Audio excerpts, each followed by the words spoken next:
How's everybody doing today? Welcome. It's good to see you. I'm kind of scrolling through the Zoom here to get just a glimpse of your faces. I'm Anoka Faruqee. I'm the co-director of graduate studies in painting and printmaking, and I'm joined today by Meleko Mokgosi. So Meleko, say hi. There's Meleko. Hi, everyone. We're really happy to welcome you today to the virtual open house. We're excited to share with you the program, the curriculum, and give you an opportunity to hear from students and faculty about their experiences here and about how we are doing things and how we are working on the curriculum as a work in progress. So Meleko Mokgosi, can you introduce yourself a little more? I have to find you. There you are. Yeah. Thanks, Anoka. Yeah, my name is Meleko. I teach different variation of courses. This year, I have been co-leading the what we call the Pit Crit, which is where we make all the students cry. I'm joking. It is not that torturous. I know the word Pit Crit is a tough one. I've been co-leading it with Matt Keegan, who will speak, I guess, momentarily. But I teach a variation of courses from figurative painting in the undergraduate program, and also some background in semiotics, linguistics, post-colonial theory, and critical theory. I do teach seminars on that. I've taught a seminar on the relationship between critical theory and art. So my background is with very specific kinds of theory, and we have this past summer we've been talking a lot about figuring out ways to decolonize the curriculum, which I'm very happy we're starting to do. And the faculty have also initiated different working groups, and one of those is thinking about the graduate curriculum and also decolonizing specific parts of the curriculum and so forth. So there's a lot I could say, but yeah, I'm a painter. I mainly make figurative paintings. So Matt Keegan, can you introduce yourself? Hello, I'm Matt. As Meleko said, I've been co-teaching PIT this semester. I've been full-time faculty. This is my third year. I also teach undergraduate coursework. I teach a basic drawing class this semester. Next semester, I'm teaching painting basics. On occasion, I also teach a graduate seminar.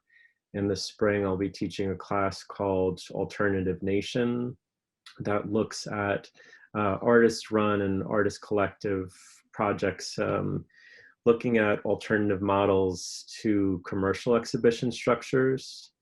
And I also work doing one-on-one studio visits with grads. And I think that covers everything. Great. Thank you, Matt. So Sophy Naess, can you introduce yourself? Hi, everyone. I'm Sophy.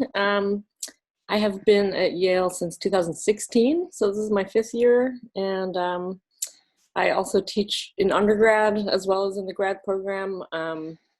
This year, I'm doing the thesis class along with a co-teacher and curator, Ebony Haynes, who's working in New York. And that is, of course, a primarily Zoom-based class, and we're really focusing on how to make sure that the work students are making can be seen very broadly, despite the kind of limitations that we're all experiencing right now because of COVID. But yeah, I've taught the thesis class in the past. I also co-led the Pit Crit with Anoka for many years. And last year, for the first time, I taught a class that I really enjoyed that introduced a lot of textile practices and histories into the painting department.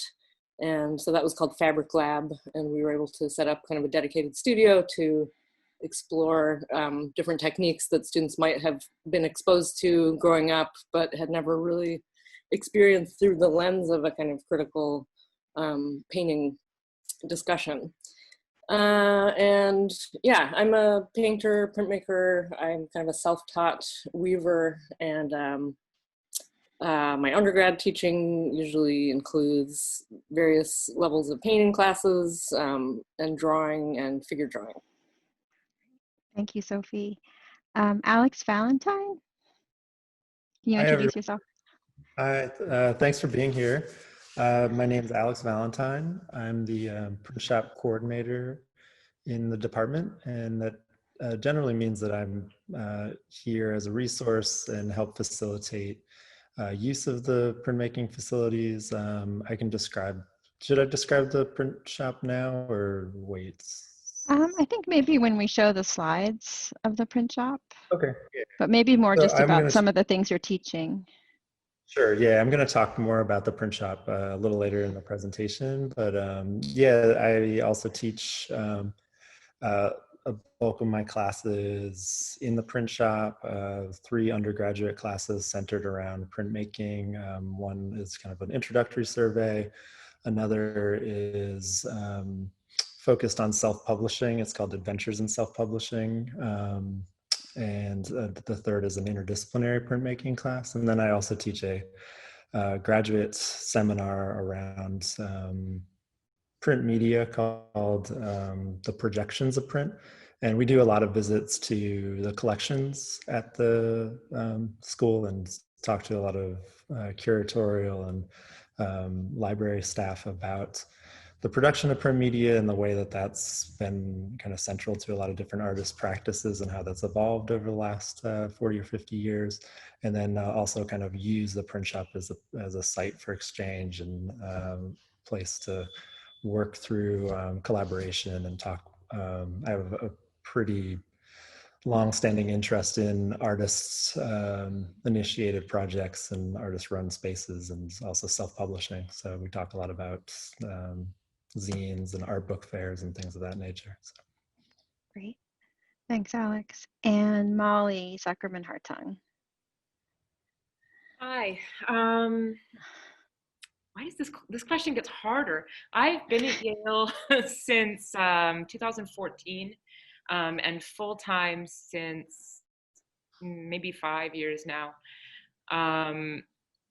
I, for a long time, taught Round Trip, the first year seminar with Anoka. We co-taught this class for 3 years. And now this semester I've been teaching, and I also teach a lot of undergrad classes, drawing and painting, and also a class called Space and Abstraction, which sort of tries to deepen and complicate ideas of abstraction and subjectivity and embodiment and process and gesture, and tries to sort of open these ideas up, and also just is a time to look at a lot of abstract practices in their specificities. And in the graduate level, I've just this semester I'm wrapping up a class called Going Outside that I sort of just made for this time. It has mostly ended up being on Zoom, but it has been about, and I do think this is a lot of what I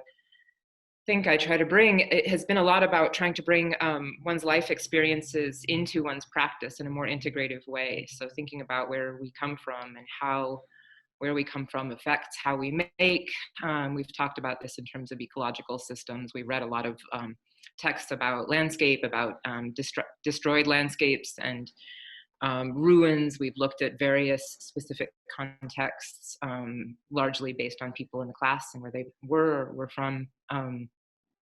But yeah, I guess there was a question in the chat about decolonizing the curriculum. What does that mean? And it's a question that we keep looking at. But this class was also for me about trying to de-hierarchalize the learning situation and to make it what I was calling a co-learning situation. So that's one way. In other words, teachers and students teaching each other in a more integrated way. So that's one of my answers to that. But yeah, it's also next semester I'll be doing PIT with Meleko. Making you cry.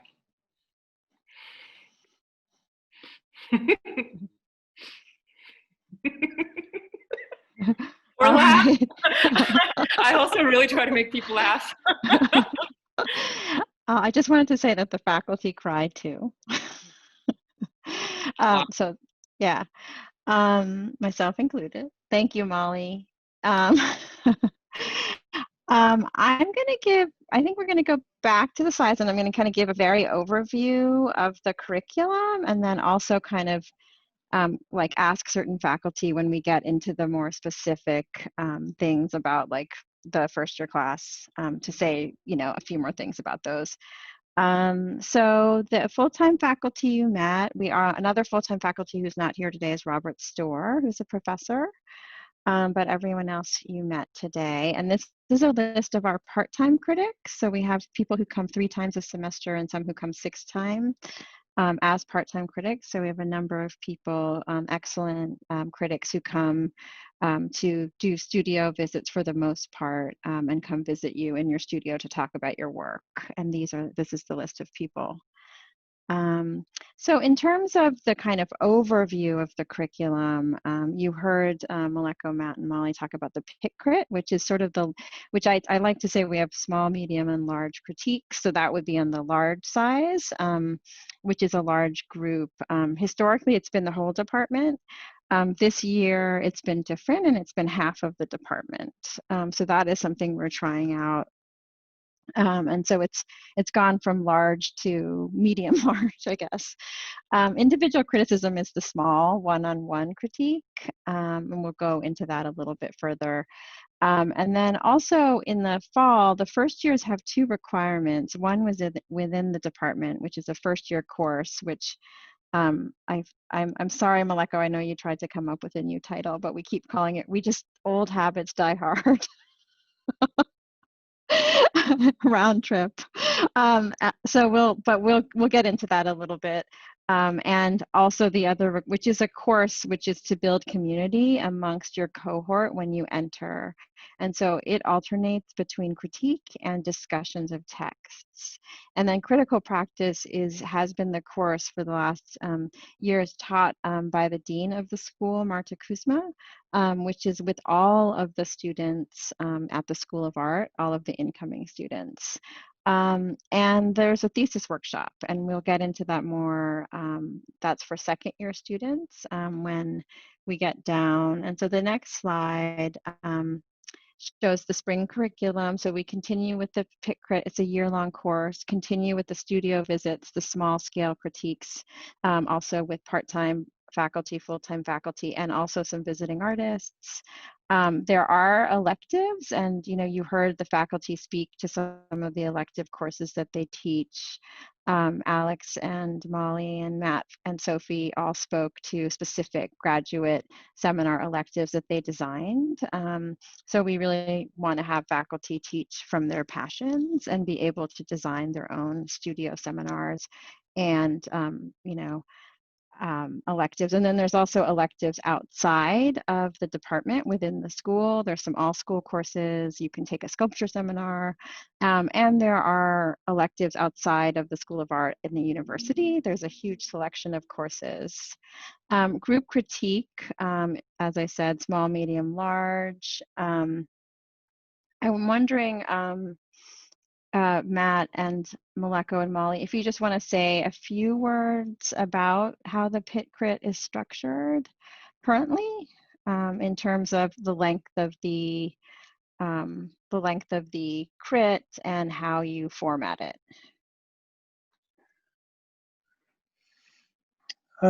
Sure. I guess before that, I wanted to maybe highlight why it is that we have, as you're describing, Anoka, the small, medium, large responses. I think, and the students who are graduate students will maybe talk more about this, that we really do highlight, responses to artwork, right? There's a lot of making in the studios, but we find that it's really important for you to have different people, different voices, coming to the studio and giving you feedback about the things that you're making and the ideas that you want to communicate.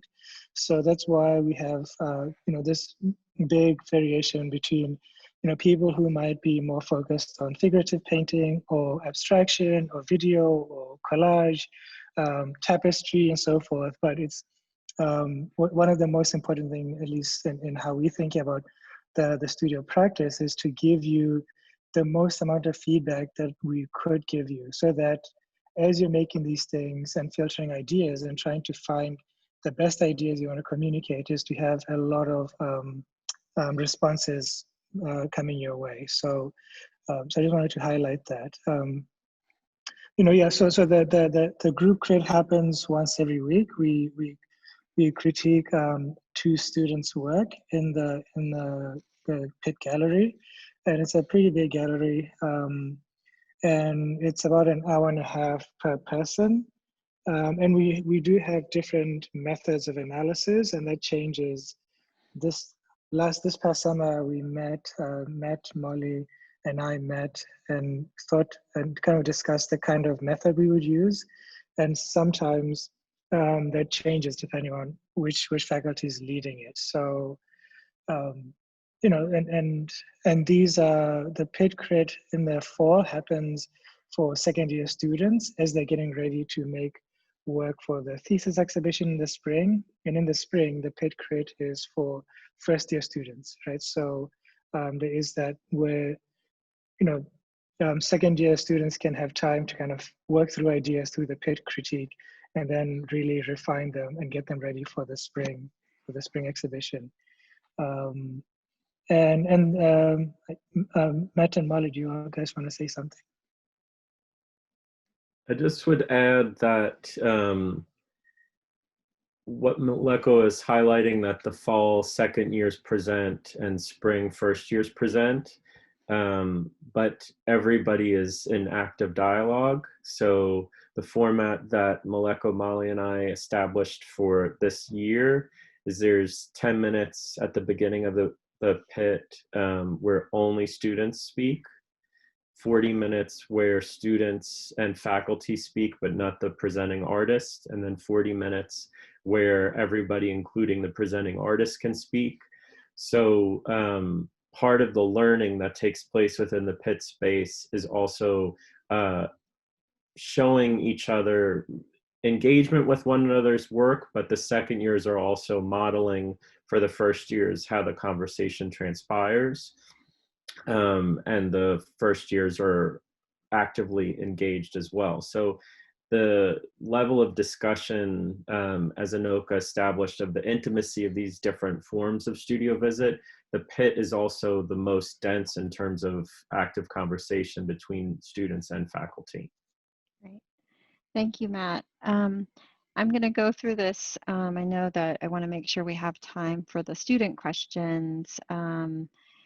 There's also, so these are the electives that I mentioned, and the seminars that I've already mentioned, and also the fact that during your time at Yale, you are required to take 2 courses or 6 units outside of the School of Art, which is, I think, a really great thing to encourage, because there are so many departments and faculty members across the university who really are, great leaders in their field, whether it's philosophy, history, art history.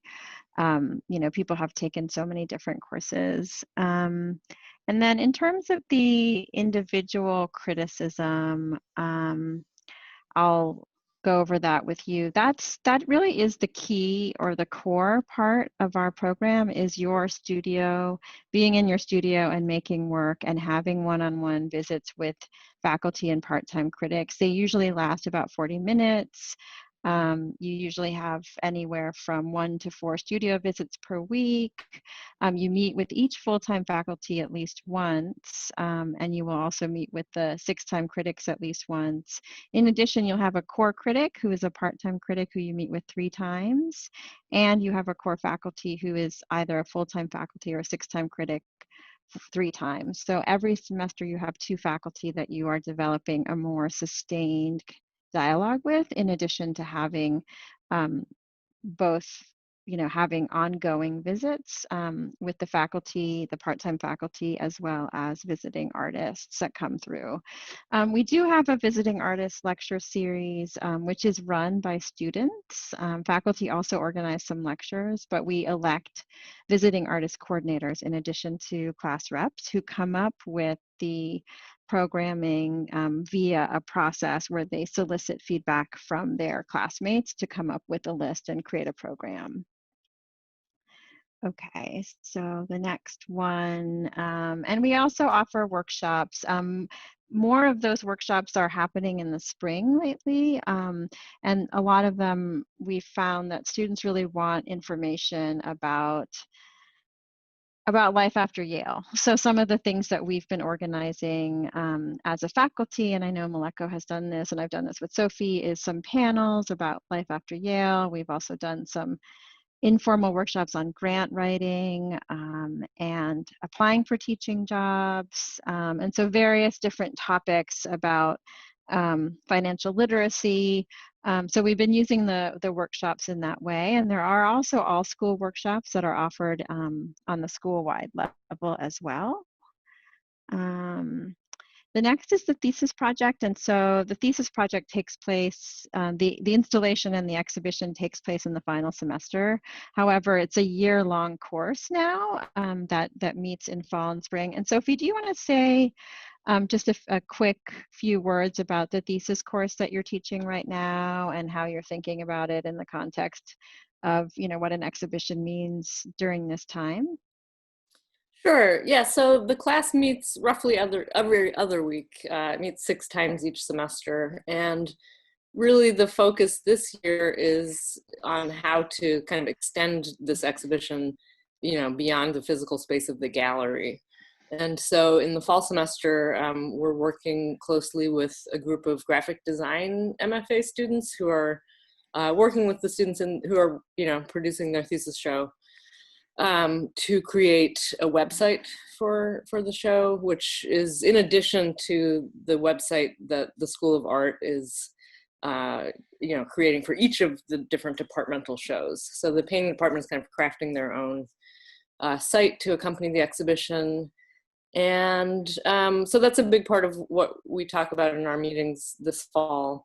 But we're thinking about sort of what it means to make a group exhibition, and looking at a lot of group shows and kind of thinking about how they are stated, and whether or not we agree. We're kind of just thinking about a lot of the different aspects of putting together a group show, ranging from text and statements to documentation. And in the spring, the focus will shift more, well, first of all, towards actually creating the show in the gallery, but then creating a print publication that will come out after the spring semester is done. And we have a really great curator working with us, Ebony Haynes, who has brought, I think, a lot of really useful insights into professional practice, because she's working with a lot of artists in the world at large who are dealing with these same questions around how to put work out there in this weird new digital space. So I think that's covers it, and you can ask the students maybe a little bit more about that as well. Thank you, Sophy. So we have just a few words about studios, and then I'll go and show you some images of Print Shop and let Alex speak to that. But you have, if you're admitted to Yale, all of the students in the department have their own private studios, which is great, with a door. And you are working in, you have 24 access to 353 Crown. And when we get to the students, you'll be able to get a little bit of a view of their studio space. They'll show you around a bit. Anoka, can I just add something?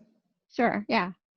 I was just going to add, because we were talking more in terms of the academic content, I think it's also important that to say that we are practicing artists, and all the students have access to the things that we do know, even though it might not be just in the classroom. So we've had conversations with different students about how to negotiate the art world in various ways, whether it is being approached by a gallery or a collector, or working with different kinds of contracts. Again, we won't know all the answers to a question you might have, but I think we also see ourselves as a resource, as artists who do have specific practices outside of the teaching context, that students should always feel free, and they have to just come to us if they have other questions. And sometimes, well, most of the time, these come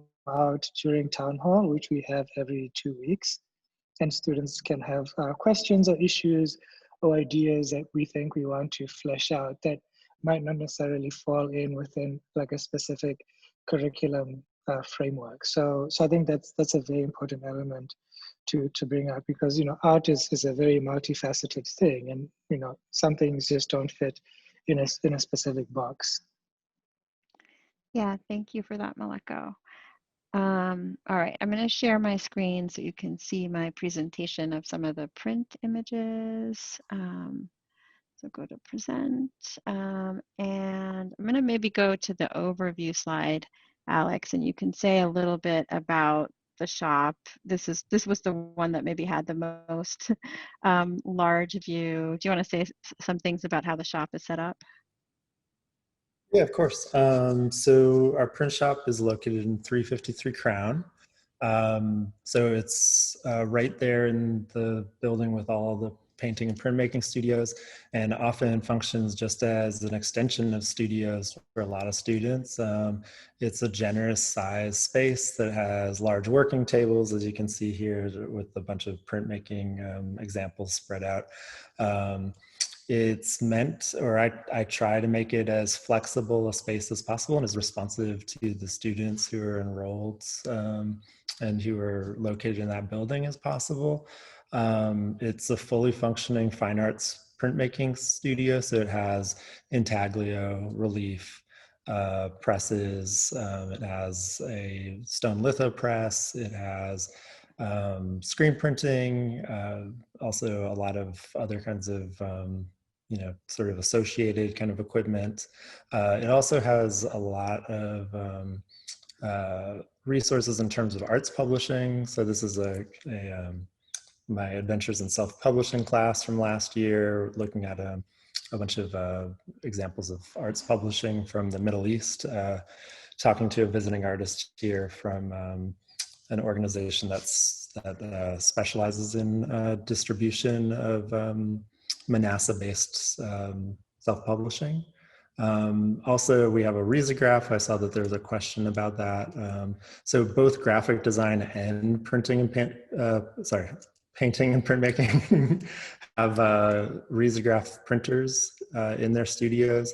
And there's a lot of overlap there. We both kind of have different sets of inks, and different projects can migrate from one studio to the next. The printmaking area has a guillotine paper cutter, and also some binding equipment as well. It also has inkjet printers dedicated to film work, so we do a lot of photo processes as well, some computing resources. So it's really fully functioning, pretty dynamic shop. Sure, yeah, we have visiting artists too that come through, including a print catalyst program that brings an artist onto campus for like 2 or 3 days to produce printed editions, and alongside students as well. Great.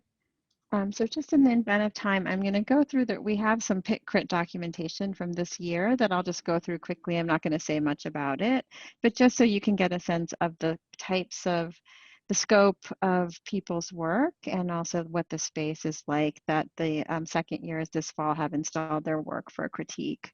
And then after that, I'm going to hand it over to the students and let them introduce themselves, because I know you want to hear from them. So here is the Pitt space with one of the second years installation, Kate Meisner, and a shot of her painting. This is Layla Margolis, who's a second year.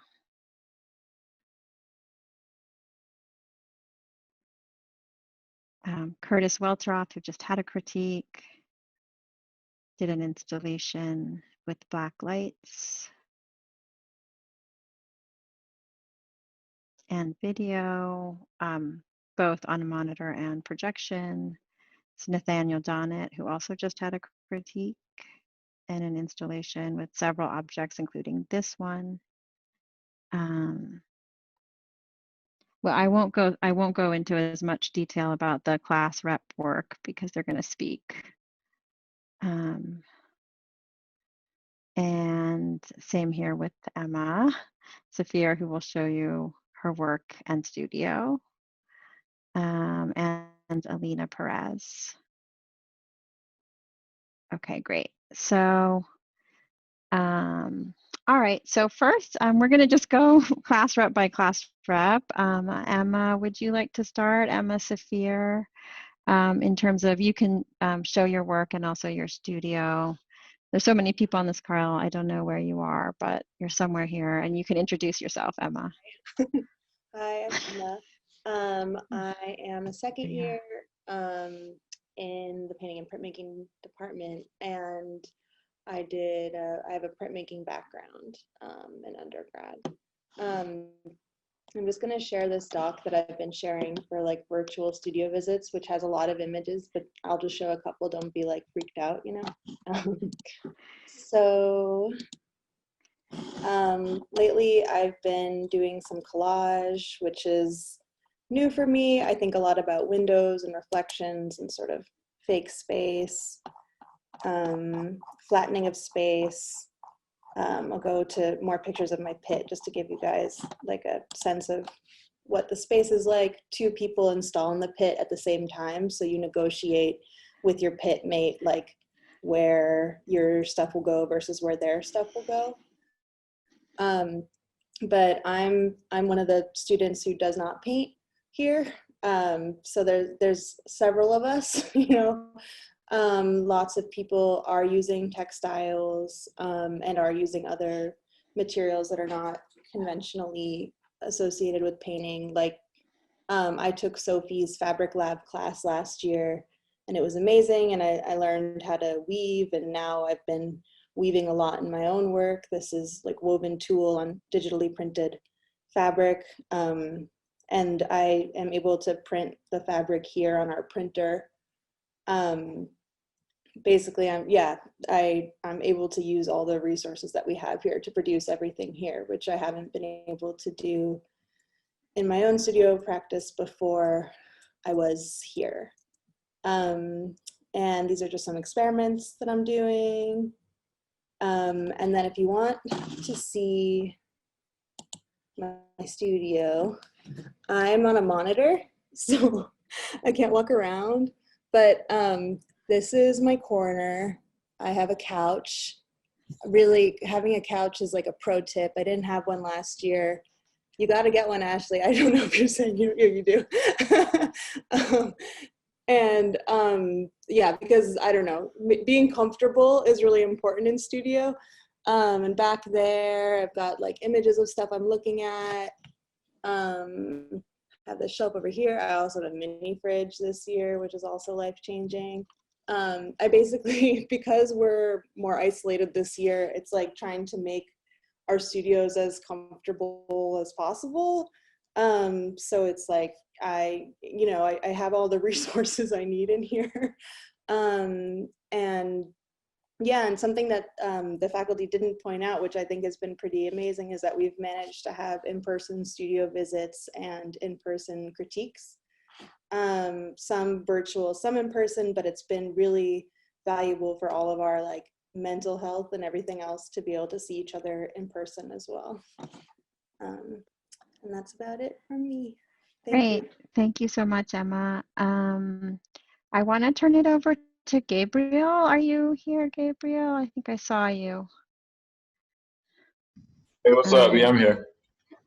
Yeah, so Gabriel, would you like to share any images, or would you like to kind of do the wrap around your studio, or say a few words and introduce yourself? Yes, yeah. First of all, I'm Gabriel. I'm a second-year painter. I will pass on showing the studio but the dimensions of my studio are about 22 feet long by maybe 13 feet wide or something like that. They all vary in size. Some are more narrow, some are more wide. But just to give you an idea, and I saw a question in the chat, somebody asked if the studios have windows. They do. Some, I think only one might not, but for the most part, they all do have windows. And I will share with you a couple of images. And Great, thanks. 1 second, hold on. Yeah, so I mostly, it's funny, Emma said that she doesn't paint. I like only paint. I'm a like real painter, you know what I mean? But everything is cool. Yeah, I think, get out of here. What are you talking about? what you mean, what am I talking about? It's paint, I use paint. So, but I work in, I'm working a few different ways. The scale varies. This one isn't too big, but some of my paint, I don't know how that happened. Somebody's drawing on my stuff. You can annotate on screen share on Zoom. Somebody's annotating, all right, whatever. Yeah, the scale varies. Sometimes I work 6 feet, 7 feet, 8 feet, 9, I don't know, it changes. But I think one thing I do appreciate about being here is that somebody like myself, Emma, Ashley, Katherine, whomever else is here, we all work very differently from one another. And I think that's the strength of the program, is from studio to studio, we're all approaching different problems and we find intersecting things that we could all bounce off of one another for us to grow.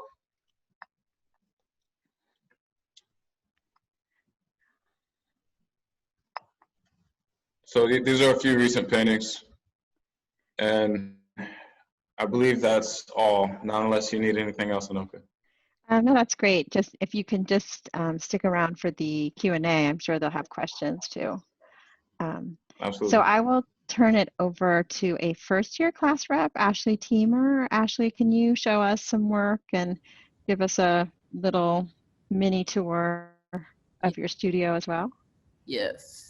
Okay, let me share the screen to show y'all some of my work. Okay, cool. Hey everybody, my name is Ashley Teamer. I'm from New Orleans and I'm first year in the painting printmaking department. That's why I'm here. I make paintings and prints and collages and videos. I paint on top of printed images. And kind of try to create my own world using these recognizable elements from like magazines and basketball cards and all types of things. These are things that I had applied with. This is a billboard I made one time. And like this is a screenshot from a video. I'm very multimedia, I would say. And this is a piece that I finished since I've been here. And this kind of central little zone is like a moving clock. My work study job is helping people with laser cut files. And so I was able to like laser cut this outside frame. I'm really interested in just trying out all the different ways to make an image. If that's laser cutting, the Yale Center for Collaborative, I think it's called the Center for Collaborative Media. It's like an art and technology lab, and they have, even though the lab itself is closed, they're doing workshops. And so I'm going to be taking a Unity workshop, which is like a game engine in which you can like animate and sculpt in 3D, I think. And so I'm really interested in like merging the 2D and 3D worlds. I'm interested in like making all kinds of stuff. So on that, I will walk around the studio a little bit here. So you can see all my experiments.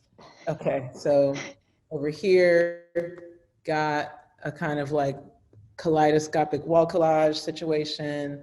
And then some like, I painted the walls, got some like paintings that are kind of also a collage.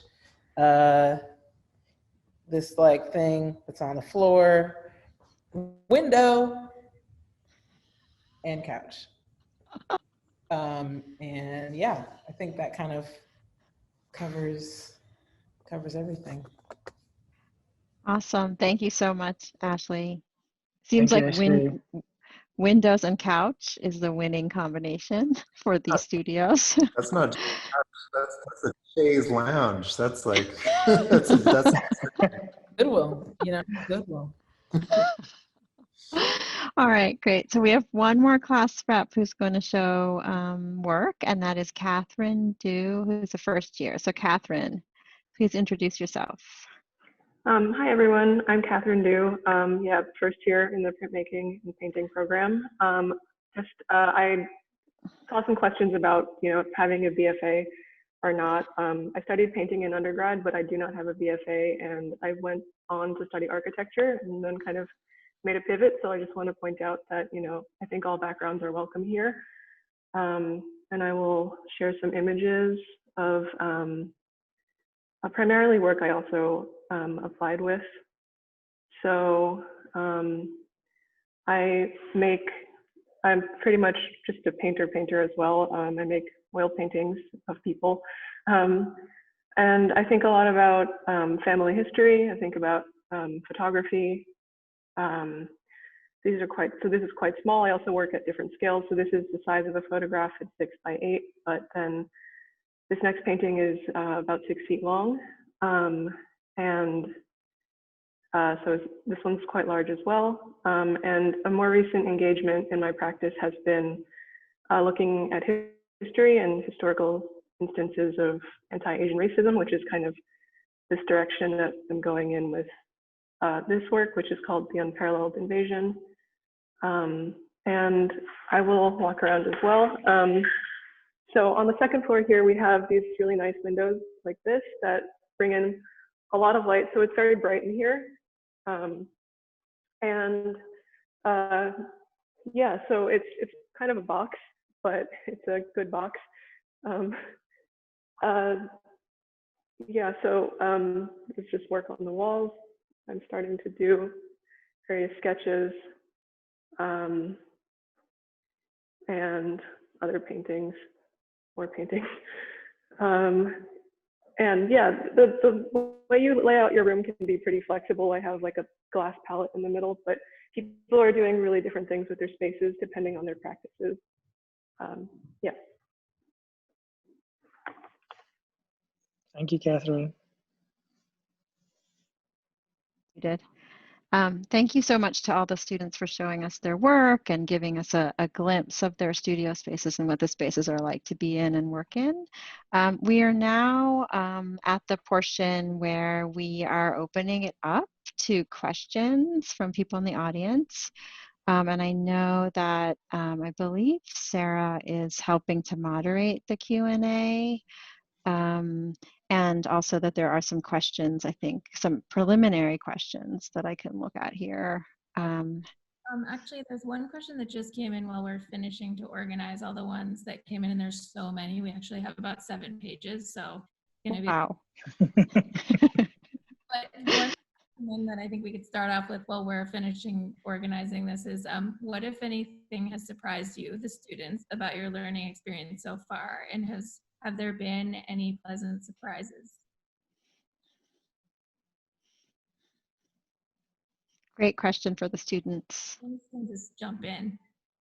Something that's been surprising is like how much work does change, even if it seems like you're doing the same thing. I'm also starting to recognize what I'm doing differently, which I didn't actually believe would happen. So that's been surprising for me. I think something that I was surprised by was, I was out of undergrad for like 8 years. And I think in that time, just kind of like working really, really hard and just like pursuing like art. And then when I got here, I was like, oh, actually I need to like, number one, play personally, and also like reconnect with my like childhood imagination.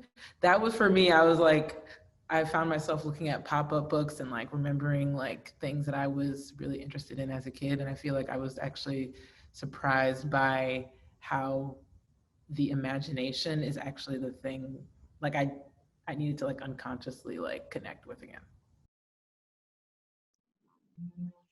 Yeah, my take on that is, as far as the surprises, I've come to realize that most of that it's self-driven, it's self-initiated. So for me to come up with a surprise, I have to be open to moving out of familiar territory, which means being vulnerable to some extent to the faculty, to the students who enter my studio, enter my space. And at that point, it's up to me to make the decision to find some new territory for myself and kind of look at this as some sort of play period at a certain point in a space of no judgment, so I could come to surprises, a new ground for myself. That's how I've been viewing surprises, for me at least. Okay, so there's a lot of questions about writing the statement. So basically, how much of the statement should be biographical, how much just really about the work, and I would just preliminarily answer this by saying you are going to submit a CV or a resume, which will have the information on your background, so you don't have to repeat that information in the statement. But if the faculty or students can just talk about what makes, the best kind of presentation of a statement, that would help. How do I say, use your real words? Try to say what you feel and think in the least jargony way. Direct. Yourself. Direct, yeah. Write 20 drafts. Give yourself, like, starting now, write it over and over and get your friends and family to read it and really get it to feel, like it's both personal and political and full of the things that you're thinking about. But really look at your work when you're writing. Like, let your work inform the writing. Can I add something? Yeah, I think, yes, please. Yeah, I was just going to say that the primary, again, my opinion, the primary function of the statement is to contextualize your work to an audience that doesn't know you and doesn't know your work. So I think it's important, as Molly and Anoka are saying, to be direct. You don't need jargon, you don't need theory, but you just need to be clear. And it's also important to point to important references, whether it is a book or a theater production or different artists. But I think the most productive thing is to find the best way to contextualize what it is that you're trying to say, because we're going to look at the images and we're going to look to you to kind of help us and walk us through how you contextualize these really important things that you think you want to say by creating art objects. So I think it's just think of it as a contextualizing enterprise of your project. Thanks, Meleko. There's a lot of portfolio questions, one of which is if there is 16 portfolio pieces required for painting or 20. It is 16, my bad. I still have 20 in there from my draft from the other program open house, so sorry about that. Okay, let's see some of the other ones. Okay. Can I interject a bit, Karen? Yes. There's been a lot of questions about style, because people are asking about abstraction or figuration or activist art, non-activist art, ideas of interdisciplinary, and what is preferred. Again, as you all have seen with the graduate students' work, there's no preference when it comes to style or content. We just want to, foster the most nurturing environment for you to grow as a practitioner. So we don't care if you make video, if you're an art activist, or if you are purely invested in how color functions, like the wavelength of color in your eyeball. Like that's not our judgment. Like, we just care about, creating this critical and engaging environment for different practitioners. So in terms of style or content, there's really no say in terms of like what we're going to prefer, because all our faculty are very different. As you can see, I'm a figurative painter through and through, and Anoka is someone who is engaging with abstraction and color theory for a very long time. And we get along very, very well. So there's really no like preference of like the style is the thing, right? We get a lot of calls in our office from students or applicants when they're editing down their portfolio, and they often want to sort of describe to us the individual pieces and kind of ask us which ones and what do we think about this. And it's really hard to do that when we're not looking at anything, but part of this whole process of you editing your portfolio and making those selections has to do with you having that agency to pull together an edit that you think is representative of your best work, right? So I think that there's a lot to this that has to do with really trusting yourself. Can I just interject? Yes. I think to Moleko's point about context, you can do a lot of context production in your portfolio. For example, you can you can show us, 15 paintings, 2 drawings, and they're all, let's say, abstract. And then you have one figurative drawing that you think starts to suggest a context for that abstraction. That is a perfectly meaningful portfolio, which begins to help us understand how you think, right? I think about a portfolio that gives us a picture of very much context, which means where you are, how you are perceived, right? There's a lot that context includes, but don't be thinking about it in terms of technicals. I should have 5 of these and 6 of these. Think like, how do I give a full picture? Thank you. Okay, other portfolio questions. One is, I know that we're not supposed to submit composite images, but what if we have a diptych, a triptych, or a group of work that is meant to be exhibited together? How should we show that work? And should detailed images be shown with the overall image of the piece? I think you have to document the work as the work needs to be documented. So if you have a piece that is meant to be seen as 2 paintings next to each other as a diptych, then it makes sense to document it installed with the 2 images. And you can provide details, but only if they feel absolutely necessary. So you should be very sparing with the use of details. Sometimes people will provide a detail for everything and it starts to get a bit redundant, and then they're losing space where they could show us more of the full picture.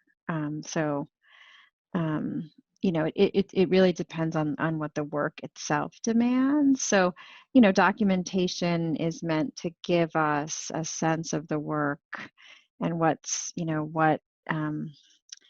we also say that, we like to see where the wall that the painting is hanging on or the space that the installation is in. That doesn't mean we have to see a lot of space or a lot of wall. It's just that we need to sort of understand the paintings as being in physical space and as being objects in physical space, not as just floating images, right? And so that's important to us. Great. And if anyone else wants to jump in and answer any of these, that's fine too. There's also a question about unfinished pieces and process pieces.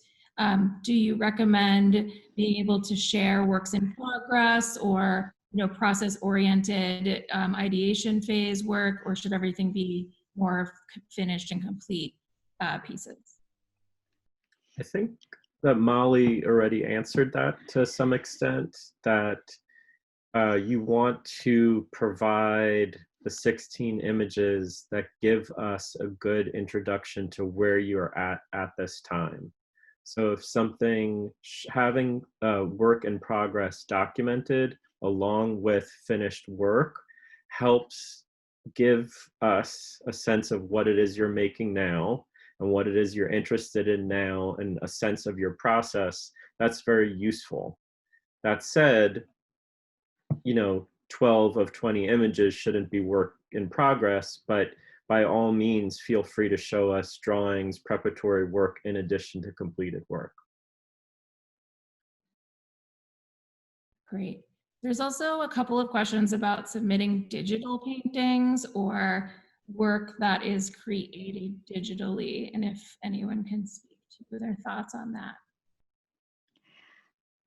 I guess my question is to, to think about what the final form, if you have a sense of, if you create work digitally, is that the form in which it's received? Try to give us a sense of what the work is as an experience, and maybe you are making work that exists as an experience on a screen, but yeah, maybe just being explicit about that in the medium. I think more than anything, we don't want to be confused. We just want to know what you're thinking and what the medium is, what the scale is, and being just very specific about, title, medium, and scale for yourself, but also for us. Thanks. Now there's some questions about recommendations. So what does the faculty recommend in terms of who recommendations should be from, especially if a student is coming or an applicant is coming from another background? Do they need to be from people with a relationship specific to the academic space, or and also, this is a multifaceted question, should recommendations address character or the person's process? I guess I would say that recommendations should try to be as holistic as possible, because it's important for us that the person who's coming in knows they're coming into a community, and you're just not artists who exist in a vacuum. So how you're going to function and add to the community is an important element. It's not just about your individual practice. So what I would say with recommendations, as we all know, we all write so many, is the more specific that the recommender can get, the better it is, right? And I think one of the worst recommendations that you can get is like a half-page recommendation, which is general and praising. It says, oh, Sarah is amazing. She was at the top of the class. And, if you have any questions, please feel free to call me. Like that is, it is a positive recommendation, but it hasn't told us anything, right? So we need to know how you're thinking about the work, the kinds of intersections there are with, ideas and materials, processes, ideas of research, obviously how you work in a community with other people, wherever you were. So I think, again, a holistic idea of who you are as a person, and, and just kind of just generally how you approach yourself as a practitioner. I think those are kind of really, really important questions. And then another one which tends to get overlooked is if the recommender can speak to as to why now is a good time for you to go to graduate school, because it's not always a good time to go to graduate school, right? So, so again, whether you've been showing in galleries and you've been out of undergrad for like 15 years and now you feel it's time to go to graduate school, again, it's that the recommender is a very, very good point to kind of say, I feel this person is ready to go to graduate school for X, Y, Z. So I think, to really use a recommender specifically to argue for your case, and not just general praise, which really is not that meaningful, at least not to me.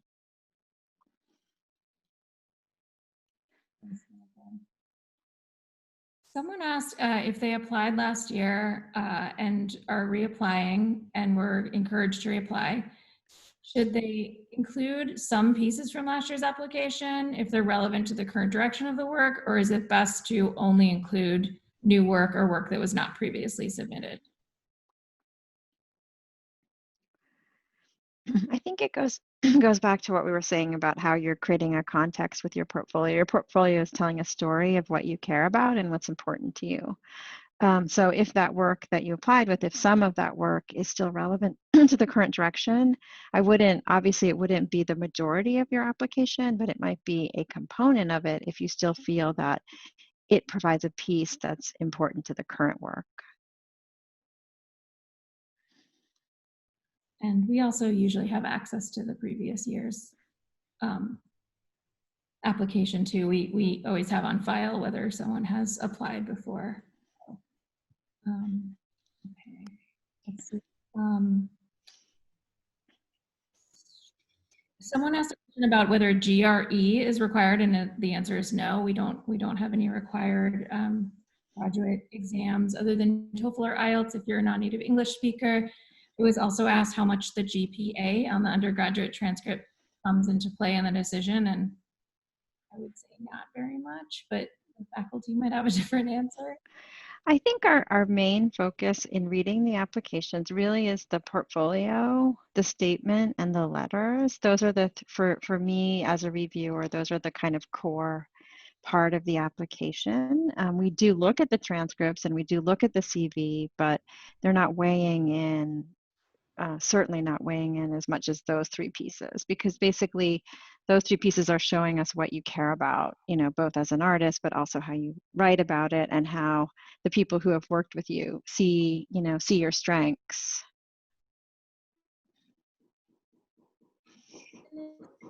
Talk a little bit about their sense of community within the program.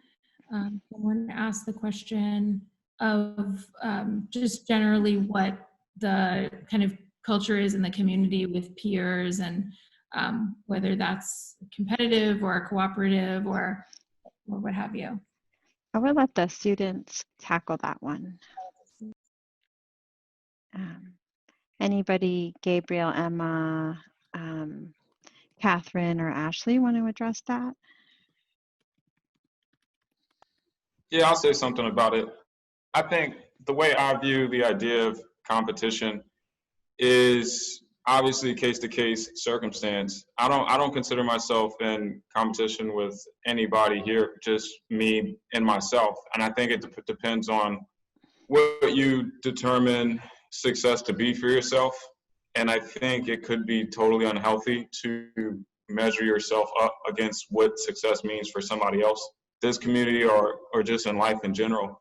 So I think that I take it case to case, and the people that I've been around here at Yale, I found to be challenging, supportive, and overall positive experience. And that's just my own subjective experience. So if anybody else has anything else to say, then I'm sure people would appreciate to hear it. So. Yeah, I'll just add to that like all of us are like freaked out to be here, So it's sort of like everyone has to get over that. And what like getting over that is part of realizing that like, oh yeah, like these are people that you're going to be in the same industry with like for the rest of your career if this is like what you continue to do. So it's sort of like, I feel that people are not invested in being like competitive personally with each other. Yeah, I think in our class, we have more of a like, we're coming, at least my class is coming in under the COVID conditions. So I think we really came in with we're helping each other survive mentality versus like, it's us against each other vibe. I think kind of to Emma was kind of speaking to this. I think for me, the thing that's the most affecting is the fact that you're like, I'm at Yale Painting now. Something that, at least for me, I thought about for a very long time before I got here, and now I'm here. So I think that for me, the thing that is most affecting is just the container and the setting than the actual individual people. And at least for me, over time, like over the course of the semester, I was able to just like kind of like breathe and be like, okay, like I'm here, I'm a person, I'm working on my work, and that's the point. So yeah. Yeah, I'll just echo what Ashley said about, especially coming in under pandemic conditions. I think our cohort has really just had a very kind of communal, like supportive quality to it. I do not feel in competition with anyone. And also that, the sense of like intimidation of the institution is maybe like a real thing, and something that everybody kind of works through. I think everybody is like, do I belong here? And that's normal, I think. Thank you all so much. Someone has asked what if like age is a factor in admission, and no, it definitely isn't. We have students here that are enrolled of a large range of ages. Generally, I think that it's unusual for an applicant to be admitted right out of undergrad, meaning to be accepted while they're still finishing an undergraduate program. But it really, that's not prohibited. It's just more about when an applicant is at the right place for graduate school. let's see. Someone also asked if working with a gallery and having several exhibitions a year is a conflict with the program.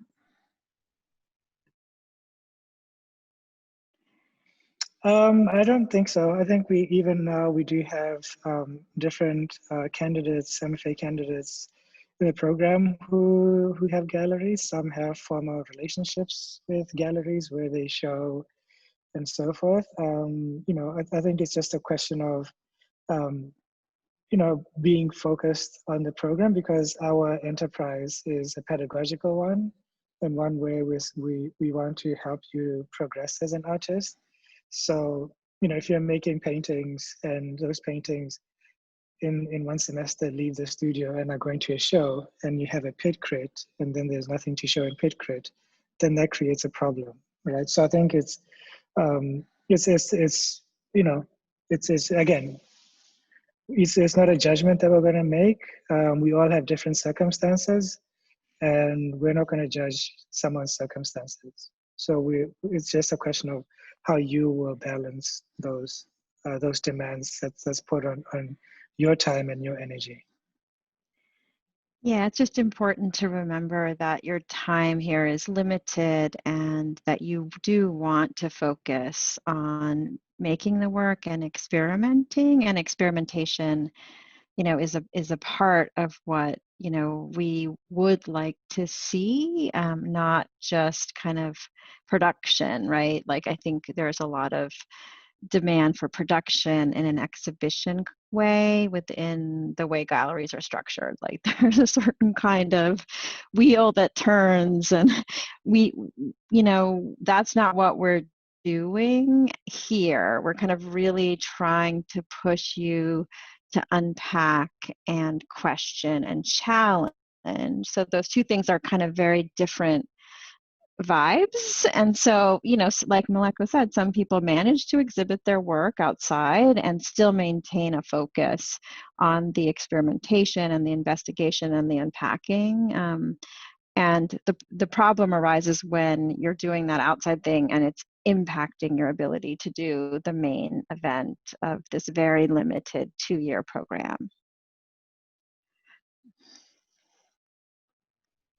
Thank you.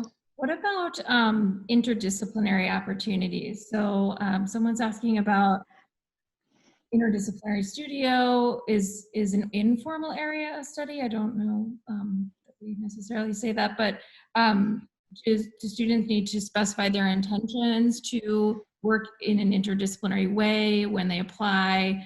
And what are protocols about taking courses outside of the program or the school? You're definitely free to take courses outside of the department and also outside of the school. Like, we encourage that, and I know that many of our students have benefited from that. Interdisciplinary, it's interesting because we are a painting and printmaking department that believes in the fluidity of the medium, and the, you know, also believes that painting is not one thing, and that we encourage people to define their medium or set of mediums that they work in for themselves. So it's something that I don't know, Emma, if you want to say anything, you know, because you were one of the people who talked about not being a painter and how you feel about that question in the department. Yeah, I think that because, like, I'm not working with paint, but I do feel like my work is in conversation with painting and is about surface in the way that painting is about surface. And so I guess, you know, sometimes there are walls in what people are able to talk about because they're not familiar with, like, material, but I feel like people are willing to expand this conversation. And that it's been, yeah, I mean, and it's really benefited me to be around people that, like, are making paintings, I think, because I'm learning about painting and I really didn't know anything about it. So I know a lot about printmaking, but so it's been, yeah, it's there's a lot of us working with weird shit here, basically. Yeah, I would add to that. Like, I think one of the reasons I was excited to come here was because I knew, based on the work I'd seen and the statements made, that painting is an entry point, maybe. And I felt like there's support for me. You know, if I go to the wood shop and I need to know how to make something, like, the people are, they're gonna, you know, give me advice on that. So I feel like it's very, there's the space to do what your, you know, manifestation of your work is, and have the conversation. I'll just add really fast, actually, back to that idea of surprises. That was actually one of the biggest surprises when I came here, is how open the department is to the possibilities of what you could do in the context of painting. I have a very traditionalist approach to it, but it's very open-ended on what is embraced here and where you could be supported to push your practice to, so. And I think that diversity is very inspiring. I mean, it's like energizing to like learn from Emma how to print on fabric, and then like see Gabriel like rendering paintings differently in different ways. Yeah, it's like very exciting. Yeah, that's what's cool about Pitt too, is because everyone's work is so different. So like in like one Pitt, it's like that you're looking at completely different work. But everyone's like working in proximity to each other. Thank you. There's a few questions still about graduate assistantships, work study positions, if the students could talk a little bit about those opportunities that they've had in the department. Both Gabriel and I are TAing right now. I'm TAing for Anoka. Gabriel, you're TAing for Sophy, right? That is like a second year situation, and basically everybody who wants to get a TA is able to figure out getting a TA, and if people don't want to do it, they don't have to do it. But it's been really fun to do it, and it's been challenging because we're doing it over Zoom, because all the undergraduate classes are over Zoom. But I feel like it's making, because, you know, I'm sure I'm going into the world soon, and I'm sure teaching on Zoom is going to be around for a minute. So it feels like I'm learning how to do that. And also like we do a lot of monitoring stuff. Like I'm the monitor of the printer and the print shop and stuff. So those are like the things that are around for me. Yeah, I feel like there's a work study job for everything now. And even because of being online, like my work study job would be in person, it would be helping run the laser cutter, but online I'm just zooming with people to help them get their laser cut files together on Illustrator. So people have been doing work studies both in person and online. Great, thank you.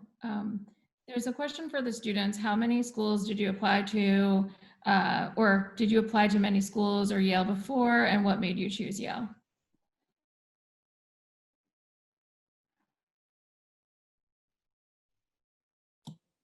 I don't know why Gabriel's laughing over here.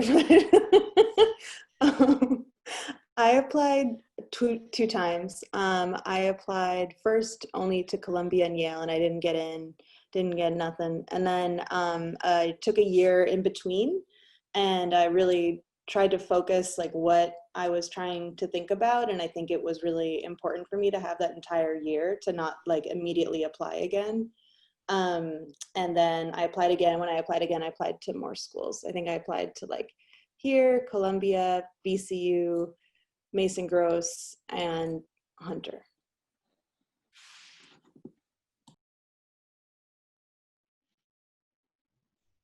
Yeah, I applied to Yale, and that was it. And it was only one time. But what led me to apply was that I knew I wanted to further my practice in like a very critically engaging way. And what I was comfortable with doing, the schools that I'd been going to were totally different from Yale. So I wanted to choose the school where I felt I'd be pushed farther away from my comfortability.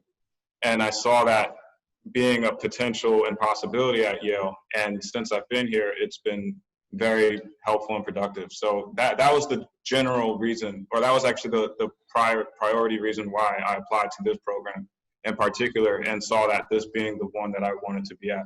And also just the access to the libraries and the other things I saw surrounding the university that I found to be beneficial for research and to just, I don't know, just access to different things that I knew other schools didn't, the ones I was looking at as well. But so that's my reason. Karen, maybe we could take like a couple more questions and then call it a day since we're past 4. Okay, totally. We're pretty much at the end. There's one more here that asks, I'm curious about incidences of bias and racist or sexist or transphobic or homophobic microaggressions, which are bound to occur in any shared space or addressed within the school. And so, anybody wants to? That is a really good question. That's a really good question. I mean, we've had different people play roles over the years, and this role has kind of like changed. And so we have a Title IX coordinator, which is somebody in the School of Art who deals with issues of gender and sexual discrimination. And we've also had a diversity coordinator or a dean's designee, who is a faculty or staff person in those roles. And so that is one structure that exists right now as kind of like student support and community support positions. So those are people that you can talk to should you have a situation that arises. And there are different methods that both the school and the university uses to resolve conflicts. You know, some of them are informal.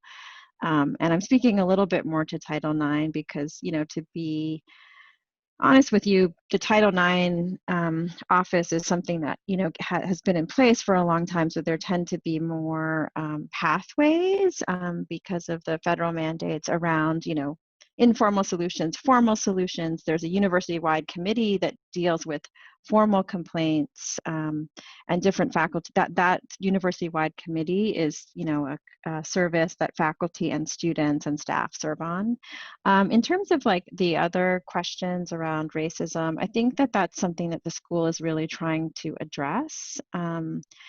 And, you know, because we've had these various roles and they haven't been fully defined, and nor have the people in those coordinator or designee roles have been fully given like course relief or other things to make that a real tenable situation.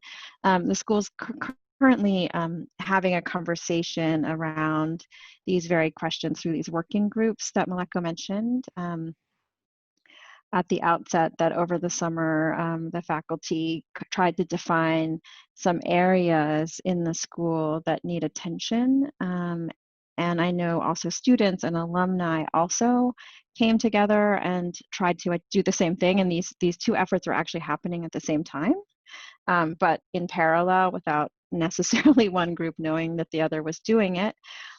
So in any case, the working groups have been formed, and there is a diversity, equity, anti-racism, and inclusion working group, which has some subcommittees that's currently talking about, you know, how do we, like, what does a training look like? Is a training effective? How do we integrate diversity trainings or anti-racism trainings into everything we do, not just a sideshow? And also there's a conversation about what would a dedicated staff person or a staff person possibly shared with another school look like? What would that position look like around issues of anti-racism and equity?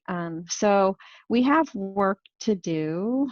We've started doing the work. The work has been ongoing, but in a more ad hoc way. I think we're trying to do it in a more structural way now.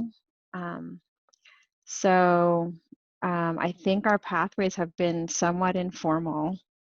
You know, where a student will talk to a faculty member and a faculty member will try to listen and try to hear and try to address the person maybe informally in terms of what happened. But we need more conversation about this, and we need also more openness about it. Thanks. I don't know if anyone wants to add to that.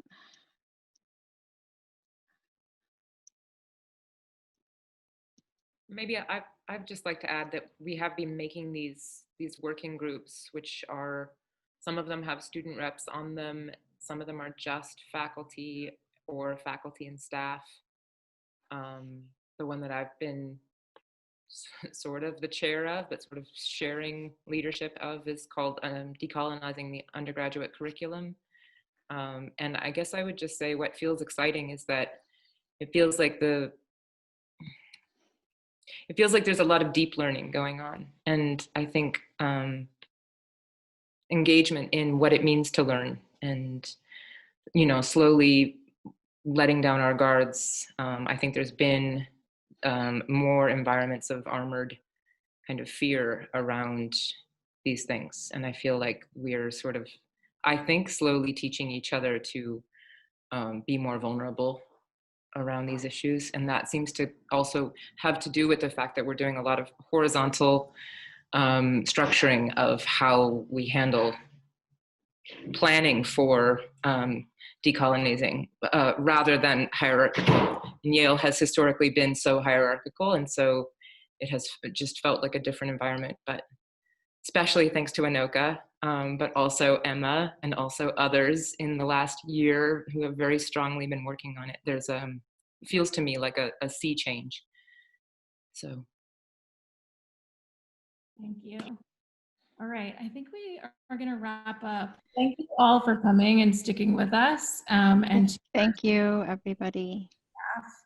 Our amazing faculty. And thank you as well to Lindsay for running this, and Sarah for running this behind the scenes. We really appreciate it. Thanks so much. Thanks, Taryn. Thanks, Lindsay. Yeah. Thank you, everybody. Thank you for coming.